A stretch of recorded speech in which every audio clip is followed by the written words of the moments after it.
चमकता हुआ चांद की तरह रोशन एक नाम जो नजर आता है, उस नाम को सरकार हजरत सैयद शाह अफजल बियाबानी रहमतुल्लाह ताला अलैह कहते हैं। ये चमकता हुआ चांद की तरह चमक रहा है, उन अल्लाह वालों की फहरिस्त में एक नूर की तरह जगमगा रहा है, जिनके जिक्र की वजह से दिलों के अंदर ताजगी पैदा हो जाती है, जिनके अमल को देखने के बाद इंसान अपने आप को गुनाहों से तौबा करने के लिए तैयार हो जाता है, जिनकी जिंदगी के एक एक पहलू पर गौर करें तो उनकी जिंदगी का एक एक पहलू हमें इस बात की तालीम दे रहा है, इस बात का पैगाम दे रहा है कि एक मोमिन की कामयाब जिंदगी रसूल पाक की वफादारी में जिंदगी है, हुजूर की सुन्नतों पर अमल करने में कामयाब जिंदगी है। चुनांचे सरकार हजरत सैयद शाह अफजल बियाबानी रहमतुल्लाह ताला अलैह, आप अल्लाह के ऐसे बंदे, ऐसे महबूब, ऐसे मुकर्रब कि उनकी सारी जिंदगी जिक्रुल्लाह में, अल्लाह की याद में, सारी जिंदगी रसूल पाक की सुन्नतों पर। और याद रख लें, अल्लाह वालों की जो पहचान है, जो शनाख्त है, जो आइडेंटिफाई है कि अल्लाह वालों को कैसे पहचाने, कैसे अल्लाह वालों की शनाख्त करे। याद रख ले, अल्लाह वालों की पहचान आलीशान इमारतों से नहीं होती है। अल्लाह वालों की जो पहचान है उनके बड़े पोस्ट, बड़े ओहदे की वजह से नहीं होती है। अल्लाह वालों की जो पहचान है उनके दुनिया में अच्छी सवारी है, अच्छा मकान है, दुनिया में उनके बहुत चाहने वाले हैं, आगे पीछे लोग दौड़ने वाले हैं, ये अल्लाह वालों की पहचान नहीं है। अल्लाह वालों की पहचान दुनिया की चीजों से नहीं होती है, दुनिया के मामलात से नहीं होती है। अल्लाह वालों की जो पहचान है वो अल्लाह के जिक्र से हुआ करती है। अल्लाह वालों की जो पहचान है वो अल्लाह की इबादत से हुआ करती है। अल्लाह वालों की जो पहचान है वो रसूल पाक पर दुरूद और सलाम पढ़ने की वजह से होती है। अल्लाह वालों की जो पहचान है उनका दिल दुनिया से कट कर मौला से जुड़ा हुआ होता है। वो हर लम्हा अपने अमल से, अपनी जिंदगी से लोगों को अल्लाह की बारगाह में कुर्ब हासिल करने की तालीम देते हैं। उनकी जिंदगी में शरीयत का नूर नजर आता है, तरीकत की बहारें नजर आती है, हकीकत और मारिफत की नूरानी शुआएं उनकी जिंदगियों से फूटती है। यही जिंदगी को अगर देखना हो तो सरकार हजरत सैयद शाह अफजल बियाबानी रहमतुल्लाह ताला अलैह की जिंदगी से नजर आती है। आपकी शबो रोज अल्लाह की इबादत में है, आप उठते बैठते अल्लाह का जिक्र कर रहे हैं, कुरान की तिलावत कर रहे हैं, जिंदगी के सारे मामलात ऐसे पाकीज़ा है, ऐसे पाकीज़ा है, जिंदगी में कहीं पर भी तकल्लुफ नहीं है, हर जगह याद इलाही बसी हुई है, हर जगह हुजूर पाक सी सुन्नतें बसी हुई है। और आपने फरमाया कि जो अल्लाह का हो जाता है, हदीस पाक है, हुजूर फरमाते हैं मन काना लिल्लाह कानल्लाहु लहू, जो बंदा अल्लाह का हो जाता है अल्लाह भी उस बंदे का हो जाता है। जो बंदा अल्लाह का हो जाता है अल्लाह भी उस बंदे का हो जाता है। कैसे होता है, कैसे होता है? तो फरमाया जो बंदा अल्लाह को याद करता है अल्लाह उसके लिए काफी हो जाता है, उसके सारे मामलात के लिए अल्लाह काफी। उसका खाना पीना, रहना, चलना, उठना, बैठना, जिक्र करना, उसके सारे मामलात के लिए अल्लाह उसका मददगार हो जाता। अल्लाह उसे कभी तन्हा नहीं छोड़ता, रब ताला कभी से बेयार मददगार नहीं छोड़ता। अगर इस चीज को, हदीस पाक को समझना है, जो अल्लाह का हो जाता है अल्लाह उसका होता है, वो कैसे होता है? तो सरकार हजरत सैयद शाह अफजल बियाबानी रहमतुल्लाह ताला अलैह की जिंदगी में एक खूबसूरत वाकया मिलता है जो मैंने बारहा यहां पर जिक्र भी किया। आपकी जिंदगी में खूबसूरत वाकया मिलता है, उस वाकये से हमको पता चलता है कि जो अल्लाह का होता है अल्लाह उसका कैसा होता है। फरमाया, आप खुद फरमाते हैं सरकार हजरत सैयद शाह अफजल बियाबानी रहमतुल्लाह ताला अलैह कि मैं इब्तिदाई दौर की बात थी, इब्तिदाई जमाना था, मैं खाजी पेट शरीफ से हैदराबाद को तशरीफ ला रहा था, आ रहा था। और उस दौर का सफर कैसा था? सफर बड़ी आसानी सहूलतों का सफर नहीं था। आज सफर करने के लिए सारी सहूलतें, रास्ता समझ में नहीं आया तो इंसान फौरन लोकेशन निकालता है, गूगल लोकेशन से, मैप से आ जाता। आज के सफर करने में, कहीं जाने में कोई दिक्कत नहीं है, परेशानी नहीं है, आसानी से इंसान पहुंच जाता। लेकिन उस दौर का सफर जहां पर ना ये सवारियां हैं इतनी तेज रफ्तार, ना सहूलतें हैं, उस दौर में आप फरमाते हैं कि मैं जंगलों और बियाबानों से, पहाड़ी इलाकों से, जंगलों से सफर करते करते हैदराबाद आ रहा था, दक्कन की सरजमीन पर आ रहा था। आने की वजह क्या थी? फरमाया कि मैं दुनिया की कोई तिजारत की गर्ज से नहीं आ रहा था, ना कोई अपने रिश्तेदार से मुलाकात के लिए आ रहा था। मेरे आने का मकसद ये था कि रसूल पाक के लाए हुए दीन की तालीम हासिल करूं, इल्म हासिल करूं। यहां पर औलिया अल्लाह है, यहां पर उलमा है, अहले इल्म है। हैदराबाद दक्कन एक इल्म का एक नूरानी मरकज है। इल्म दीन हासिल करने के लिए मैं सफर कर रहा था। मेरा मकसद इल्म दीन हासिल करना था। फरमाते हैं कि बीच सफर में रास्ते में जंगल है, बियाबान है, कोई दोस्त नहीं, कोई पड़ोस नहीं, कोई इंसान भी नहीं है। दरमियान में मुझे अचानक पानी की प्यास महसूस हुई। पानी की शिद्दत से प्यास होने लगी और पानी की प्यास भी लग रही है और मेरे हलक में दर्द भी हो रहा है और मेरे अंदर के दोनों हुदूद आपस में मिल चुके।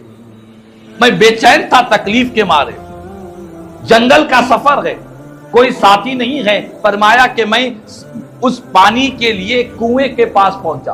क्या देखता हूं कि कुएं के पास एक जंगली खिंजीर है और एक तरफ शेर है। दोनों आपस में एक दूसरे को देखकर घूर रहे हैं, एक दूसरे को देखकर गुस्से में आ रहे हैं, गर्रा रहे हैं। फरमाया कि ये शेर और ये जंगली खिंजीर कुएं के पास है, मुझे प्यास लग रही है, मैं बड़ी तकलीफ में हूं। मैं आपको बतला रहा हूं, जो बंदा अल्लाह का हो जाता है, अल्लाह उसकी कैसी मदद फरमाता, अल्लाह की कैसी मदद होती है। कोई साथी नहीं, कोई दोस्त नहीं, जंगल है। उस दौरान में सरकार हजरत सैयद शाह अफजल बियाबानी रहमतुल्लाहि ताला अलैह फरमाते हैं कि उस मकाम पर मेरे एक तरफ, एक जानिब एक अल्लाह वाले बुजुर्ग तशरीफ लाए, एक नूरानी चेहरे वाले बुजुर्ग तशरीफ लाए।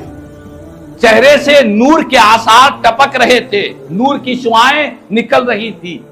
वो अल्लाह वाले बुजुर्ग ने अपनी जेब से, अपनी थैली से एक रोटी का टुकड़ा निकाला और मुझे खिला दिया। मैं जैसे ही रोटी का टुकड़ा खाया, उसका रोटी के एक टुकड़े का ऐसा असर हुआ कि जो हलक का दर्द था वो दर्द भी खत्म हो गया, पानी की प्यास भी बुझ गई है। हलक का दर्द भी खत्म हो गया, पानी की प्यास भी बुझ गई और मेरी सारी तकलीफ खत्म हो गई, पूरा टेंशन खत्म हो गया।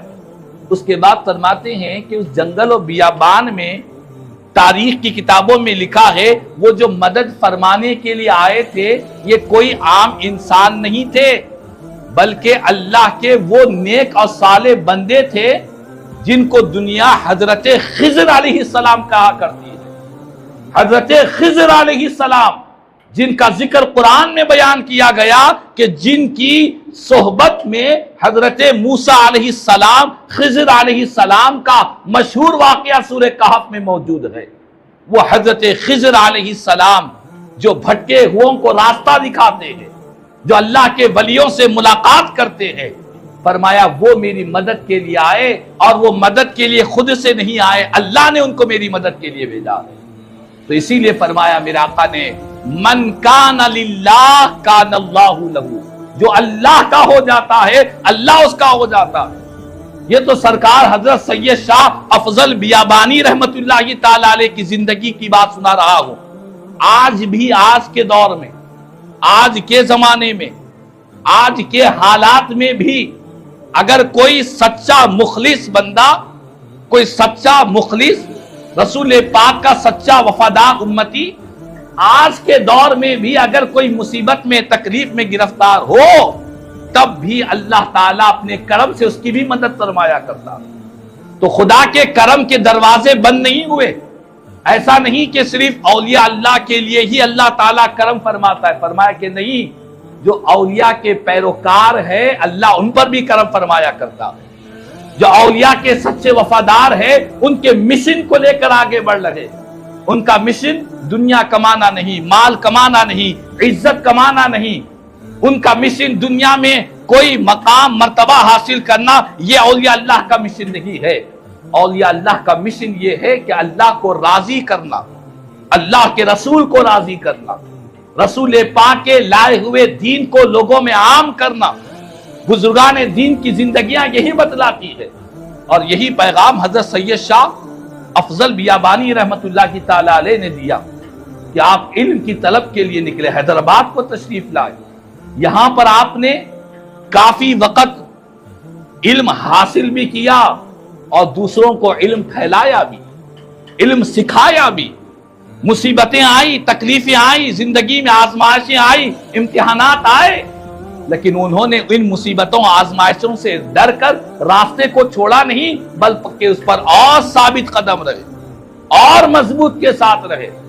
اسی لیے حدیث پاک ہے، اللہ کے پیارے نبی صلی اللہ علیہ وسلم فرماتے ہیں اشد الناس بلاء، لوگوں میں سب سے بڑھ کر اگر اللہ کسی جماعت کو آزمائش میں، تکلیف میں رکھتا ہے، سارے انسانوں میں، سارے لوگوں میں سب سے بڑھ کر اگر کسی جماعت کو مصیبتوں میں، آزمائشوں میں، تکلیفوں میں، امتحانات میں اگر کسی جماعت کو رکھتا ہے، وہ کون سی جماعت ہے؟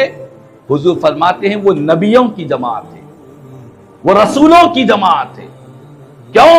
کیونکہ رسول اور نبی سارے انسانوں میں سب سے افضل جو ہے وہ رسولوں کی جماعت ہے، پیغمبروں کی جماعت ہے۔ تو جو جتنا اللہ کے قریب ہوتا ہے اس کے لیے آزمائشیں اتنی زیادہ ہوا کرتی ہیں۔ اور حضور فرماتے ہیں سارے انسانوں میں سب سے بڑھ کر نبیوں کو آزمائش میں ڈالا گیا، اور سارے نبیوں میں، سارے رسولوں میں، سارے پیغمبروں میں حضرت آدم علیہ السلام سے لے کر رسول پاک تک کم و بیش 1,24,000 انبیاء کرام یہاں دنیا میں جلوگر ہوئے، اپنے نورانی قدم یہاں پر رکھے۔ حضور فرماتے ہیں سارے رسولوں میں سب سے بڑھ کر اگر کسی نبی کو آزمائش میں ڈالا گیا تو وہ مجھے آزمائش میں ڈالا گیا۔ اللہ اکبر، وہ مجھے آزمائش میں ڈالا گیا۔ کیوں؟ کیونکہ میں سارے نبیوں میں سب سے افضل ہوں، سارے نبیوں میں سب سے زیادہ اللہ کا محبوب ہوں۔ تو اسی لیے ان اولیاء کرام، اللہ کے نیک بندے جو نبیوں کے پیروکار ہیں، ان کی زندگی میں مصیبتیں، تکالیف، آزمائشیں، امتحانات آتی ہیں، لیکن ان کے قدم ڈگمگاتے نہیں، قدم پیچھے نہیں ہٹتے۔ سرکار حضرت سید شاہ افضل بیابانی رحمت اللہ کی تعالی علیہ، آپ کی جو ابتدائی تعلیم ہوئی، آپ کی جو شروعات کی تعلیم ہوئی، آپ کے سیرت نگاروں نے بیان کیا کہ آپ کے والد محترم نے آپ کی تربیت فرمائی۔ ابتدائی تعلیم آپ کے والد محترم، انہوں نے آپ کی تعلیم فرمائی اور دنیا کو پیغام دیا کہ اولاد کی تعلیم و تربیت کے سب سے بڑے جو ذمہ دار ہے ان کے والدین ہوتے ہیں، ان کے ماں باپ ہوتے ہیں۔ ماں باپ اور والدین کی اور گھر والوں کی جو کیفیت ہوتی ہے وہی کیفیت اولاد کے اندر پیدا ہونا شروع ہوتی ہے۔ سرکار حضرت سید شاہ افضل بیابانی رحمت اللہ تعالی علیہ اتنے سخی، اتنے سخاوت، اتنی دل میں وسعت تھی کہ آپ کے سیرت نگاروں نے بیان کیا کہ آپ ایک مرتبہ اپنے گھر کے پاس آپ کی جو زمین تھی، جو کھیت تھا، اس کی آپ ایک مرتبہ اس کا دورہ فرمانے لگے۔ تو اس وقت پیر کو چپل کے ساتھ آپ نے چپل کو اتار کر ننگے پیر وہاں پر سفر کرنا شروع کیا، اپنی زمین کے اطراف گھومنے لگے۔ تو ایک اس وقت کوئی آپ کی خدمت میں تھا، کوئی خادم تھا، وہ خادم نے آپ کی چپلوں کو اٹھا لیا، آپ کی دونوں چپلوں کو اٹھا لیا، اور اللہ والوں کی خدموں سے لگی ہوئی ہر چیز برکت والی ہوا کرتی ہے، ان کی ہر چیز برکت والی ہوتی ہے۔ عام لوگوں کی باتیں الگ ہوتی ہے، جو اللہ کے نیک بندے ہیں ان کے قدموں سے لگی ہوئی جوتیوں سے بھی اللہ برکتیں عطا فرماتا ہے، اللہ فیض عطا فرماتا ہے۔ کیوں؟ اسی لیے کہ وہ اللہ کے محبوب بندے، اللہ کے پیارے بندے۔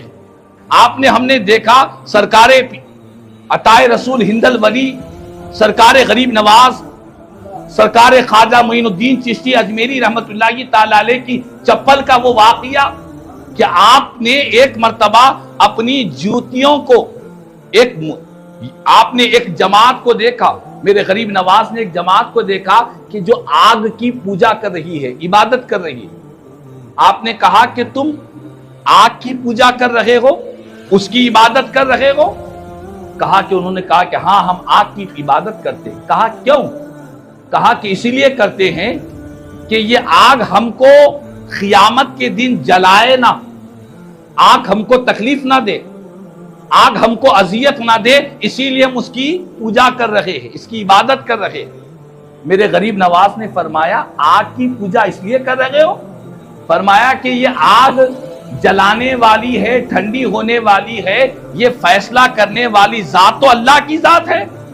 ہم تمہیں حکم دے رہے ہیں آگ کی عبادت نہ کرو، آگ کا پیدا کرنے والے رب کی عبادت کرو۔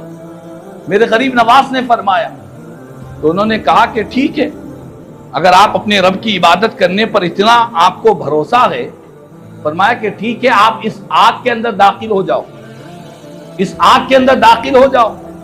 اگر آگ آپ کو نہ جلائے گی کیونکہ آپ اس کے رب کی عبادت کر رہے ہیں، اگر آگ آپ کو نہ جلائے گی تو ہم سارے کے سارے اسلام قبول کر لیں گے، سارے کے سارے مسلمان ہو جائیں گے۔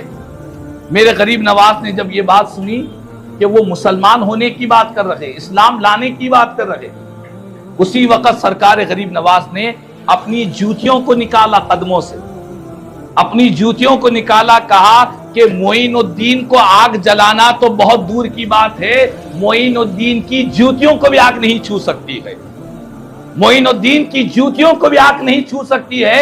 آپ نے دونوں جوتیوں کو نکال کر آگ میں ڈال دیا۔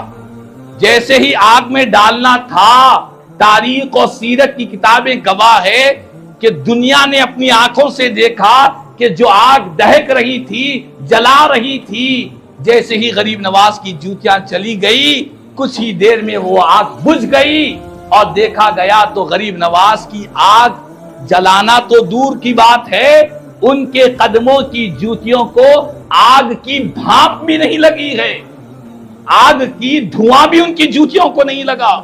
یہ منظر دیکھا، سارے کے سارے جتنے آگ کے پجاریاں تھے میرے غریب نواز کے دامن کو تھامے، لا الہ الا اللہ محمد رسول اللہ پڑھے اور اسلام کے دائرے میں داخل ہو گئے۔